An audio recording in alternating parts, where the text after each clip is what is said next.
কীর্তন তো অনুভবের জায়গা, অনুভব না করলে বুঝতে পারবেন না। বলছে যদি গৌরাঙ্গ না হইতো কেমনে হইতো কেমনে ধরিতাম দে, শ্রীরাধার মহিমা প্রেম রস সীমা জগতে জানা তোকে।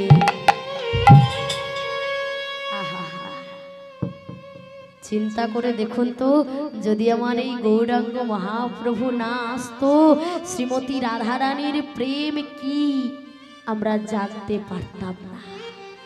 এই যে নাম, এই যে নামের মাধুর্য কি, নামের মহিমা কি, সেটা আমরা কখনো জানতে পারতাম না।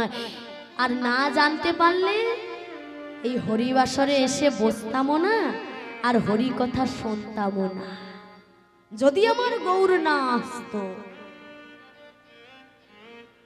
তাই মহাজন বলছেন, গৌরাঙ্গ বলিতে হবে পুলক শরীরে, হরি হরি বলিতে নয়নে ববে নি।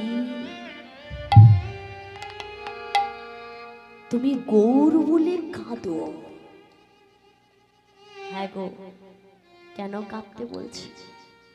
গৌর বলে কাঁদো, গৌরাঙ্গ বলিতে হবে পুলক শরীরে। তুমি এমন ভাবে গৌর গৌর বলো যেন তোমার সারা শরীরটা পুলকিত হয়ে যায়,